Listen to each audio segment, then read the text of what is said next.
I audited my own agent setup last night. 15 skills installed. 13 of them break the rule I wrote. I ran this on my own machine before I recorded anything.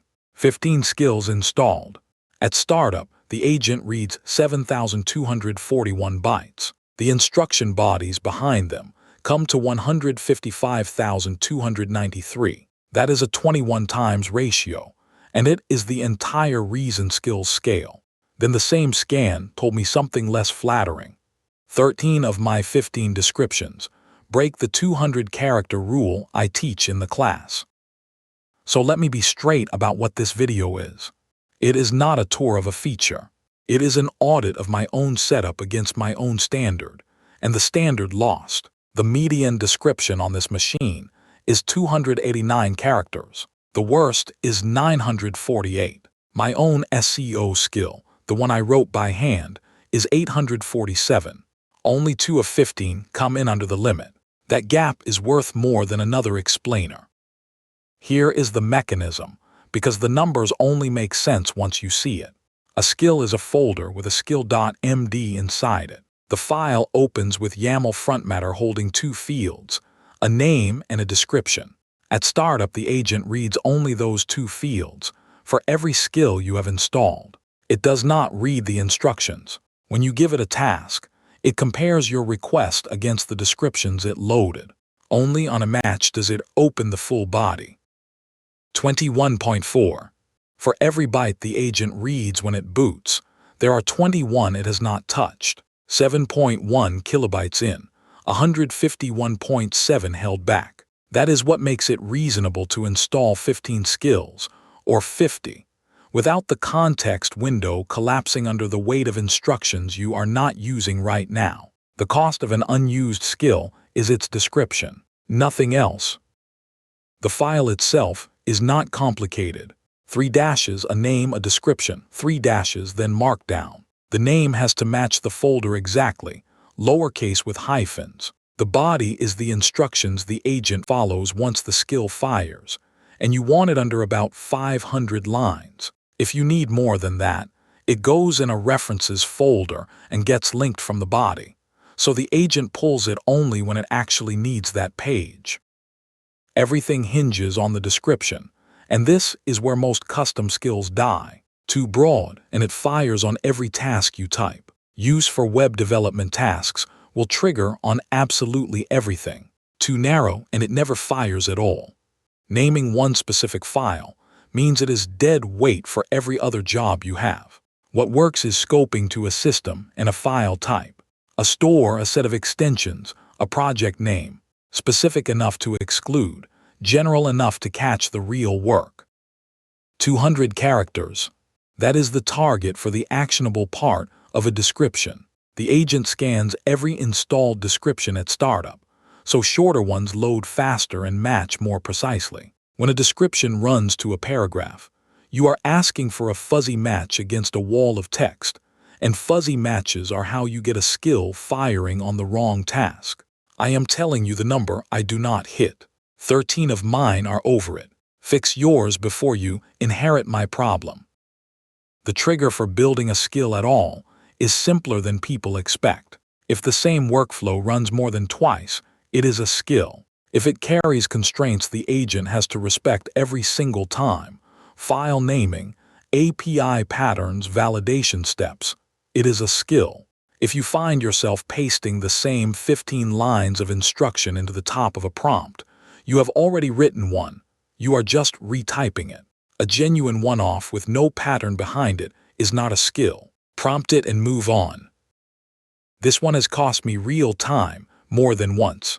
The agent scans skill frontmatter when the session starts, and only then. If you edit a description in the middle of a conversation, the agent keeps using the version it loaded when it booted. Nothing errors. Nothing warns you.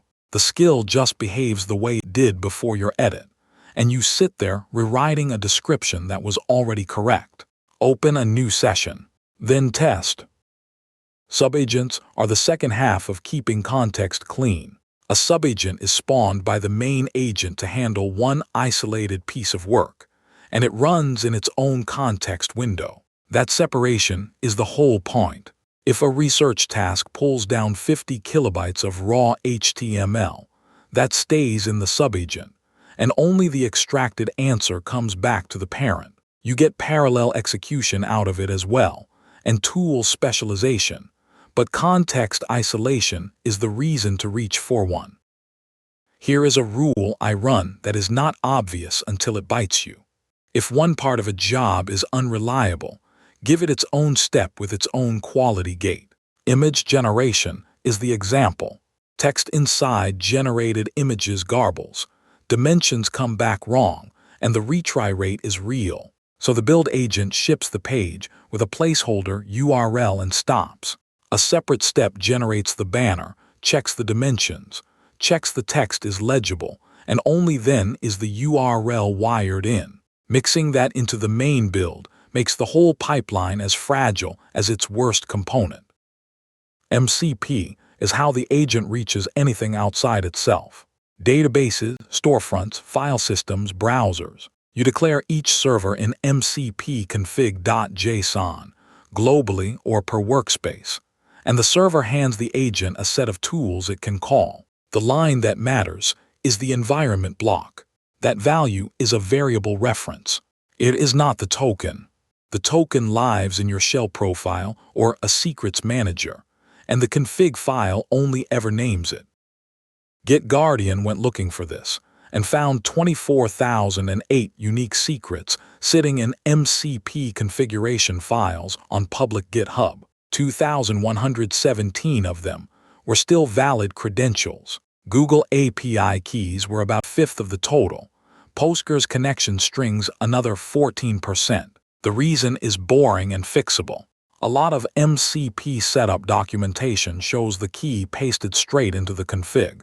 So people paste the key straight into the config, and then they commit it.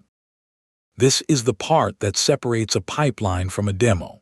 When the agent tells you it deployed the file, that is an assertion, not evidence. So you pull the file back out of the live system and check the byte length matches what you sent. You set meta fields, you query them back. The agent says the schema count matches the accordion count.